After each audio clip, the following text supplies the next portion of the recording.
Olá! Hoje nós iremos falar sobre o nascimento da República no Brasil e os processos históricos até meados do século XX. Falaremos sobre a República da Espada. A primeira fase da República Brasileira compreendeu os anos de 1889 a 1894 e ficou conhecida como República da Espada. Recebeu este nome porque dois governantes eram militares, o Marechal Deodoro da Fonseca e Floriano Peixoto. No governo provisório do Marechal Deodoro da Fonseca, logo no início, ele exilou a família imperial para a Europa para assim evitar que aqueles que eram a favor da monarquia quisessem que ela retornasse. Ele convocou eleições para uma Assembleia Constituinte para a elaboração de uma Constituição republicana. Transformou as províncias, que eram, na época, província do Ceará, e virou Estado do Ceará. Transformou as províncias em estados e tornou o Brasil uma república federativa. Rui Barbosa assumiu que ele era o ministro da Fazenda. Ele adotou medidas para tentar estimular a criação de indústrias e assim industrializar o nosso país. Fazendo isso, ele autorizou a emissão de papel moeda e empréstimos pelos bancos. Tudo isso gerou uma grave inflação e Rui Barbosa acabou se demitindo.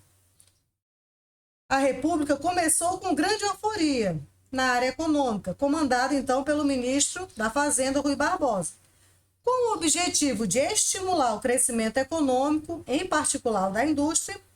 Ele autorizou 4 bancos a conceder créditos a qualquer pessoa que desejasse abrir uma empresa. Para cobrir esses empréstimos, ele permitiu ainda a impressão de imensa quantidade de papel moeda.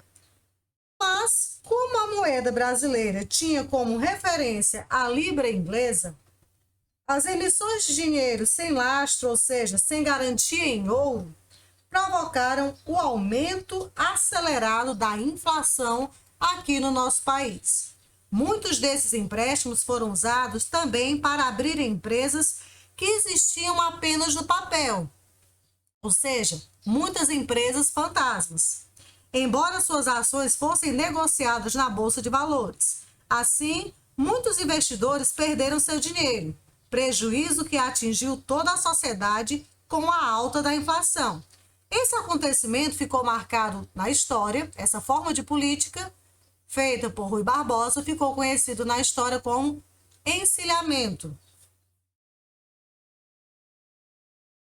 pois ficou marcado pela desvalorização da moeda e pela especulação financeira. A Constituição de 1891. Então, as principais determinações que ficaram nesta Constituição foram a criação dos 3 poderes. Foram criados 3 poderes independentes: o poder legislativo, o executivo e o judiciário. Nessa Constituição que vocês estão vendo aqui, a cópia a imagem da Constituição, que ela foi promulgada em 24 de fevereiro de 1891. Nela ficou estabelecido o direito de voto a todos os homens com mais de 21 anos de idade, sendo que esses homens tinham que ser alfabetizados. Mas, mesmo alfabetizados, não podiam ser, exceto a que não entrou nela: os mendigos, os soldados de baixa patente e os membros de ordem religiosas. Esses aqui não poderiam votar, e também as mulheres. As mulheres não votavam também. Só quem poderia votar por essa Constituição eram os homens alfabetizados acima de 21 anos de idade. Revolta da Armada. O Marechal Deodoro venceu o candidato dos cafeicultores paulistas, Prudente de Moraes, mas o vice do presidente foi eleito foi Floriano Peixoto, que também era um militar, aliado político dos cafeicultores. O Deodoro foi um presidente autoritário e interferiu em várias decisões nos estados. Em 1891,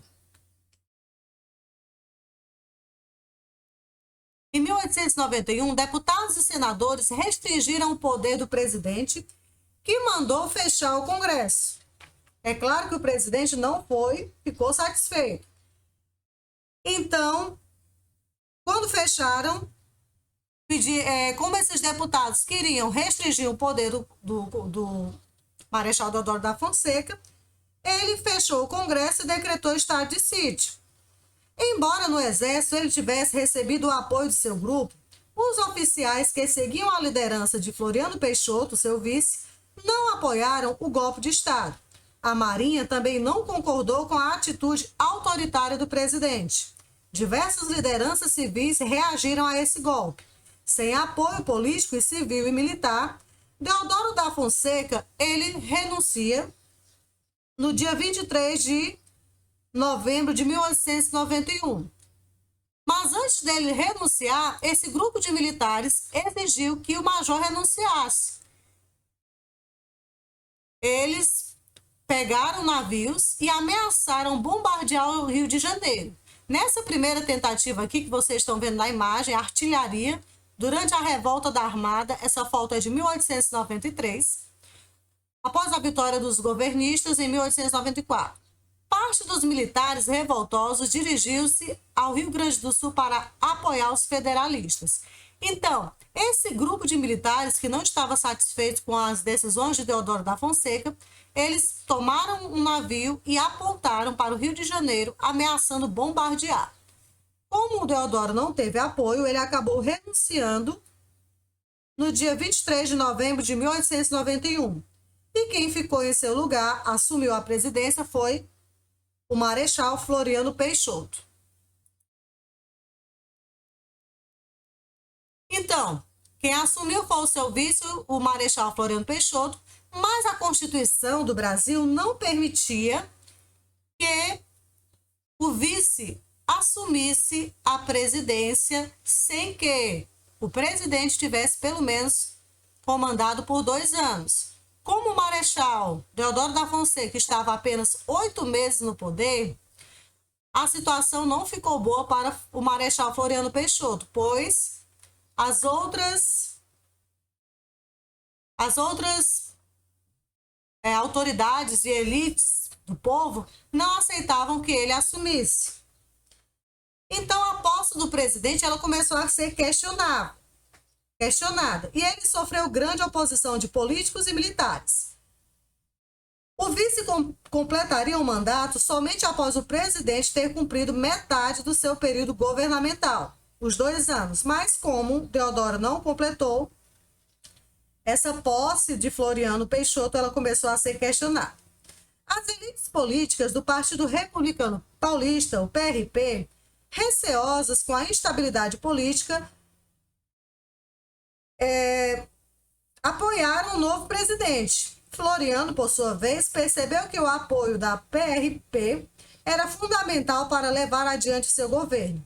Ele também contou com importantes setores do Exército e da população do Rio de Janeiro, a capital da República ficando conhecido como... Floriano Peixoto ficou conhecido na história como o Marechal de Ferro. Só que, novamente, um grupo de militares se reuniu para derrubar Floriano Peixoto. Em 1893, os revoltosos bombardearam, dessa vez realmente foi bombardeado o Rio de Janeiro. Eles tomaram alguns navios que estavam na Baía da Guanabara, mas foram derrotados pelo governo no ano de 1894. Essa foi a segunda revolta da Armada. No Rio Grande do Sul, também eclodiu um conflito armado entre 2 partidos com posicionamentos opostos em relação à Constituição do Estado, no Paraná e em Santa Catarina. Esse movimento ficou conhecido como Revolta Federalista. No Rio Grande do Sul, então, a política regional ela foi alterada com a instalação da República. O Partido Republicano Rio-Grandense, fundado em 1882, liderado por Júlio de Castilhos e com orientação positivista, alcançou o poder. Com o apoio de Floriano Peixoto, a agremiação tornou-se dominante no Estado e passou a governar de maneira autoritária, empregando violência e realizando eleições fraudulentas. A principal força de oposição a eles era o Partido Federalista, liderado por Gaspar Silveira Martins, cujas divergências com os republicanos giravam em torno da organização do poder. Diante dessas práticas de violência e fraudes eleitorais, federalistas de outras forças se uniram, dando origem a um confronto que resultou em uma sangrenta guerra civil do ano de 1893 até 1895, conhecida como Revolução Federalista. Nessa revolta, nessa guerra civil, que causou muito sofrimento, mais de 10.000 a 12.000 pessoas morreram, muitas delas degoladas nesses conflitos. Foi uma revolta sangrenta que ocorreu no Rio Grande do Sul. Então, nosso país, ele teve sim guerra civil. Muitos historiadores dizem que não teve, mas não. Tivemos várias guerras civis, com mais de 10.000 mortos. No caso aí, a revolta federalista no Rio Grande do Sul, que alcançou também Santa Catarina e o Paraná. Sendo que essa luta terminou com a vitória dos republicanos partidários de Júlio de Castilho, que havia recebido o apoio de Floriano Peixoto. Essa foi a revolta federalista. Aqui nesse gráficozinho você vê o lado do Partido Republicano Rio-Grandense, do outro lado o Partido Federalista, com o líder Gaspar Silveira Martins. Esse era apoiado por Floriano Peixoto e esse pelos membros da Marinha contrários a Floriano Peixoto. O que era do lado do Floriano queria defender o presidencialismo e a centralização do poder. Já os que eram a favor dos federalistas queriam a implementação do parlamentarismo e a descentralização do poder. A vitória do Partido Republicano foi o final de todo esse conflito foi com a vitória do Partido Republicano e um saldo de cerca de mais de 12.000 mortos nesse confronto. Neste momento, eu finalizo mais um Estudando em Casa. Até a nossa próxima aula.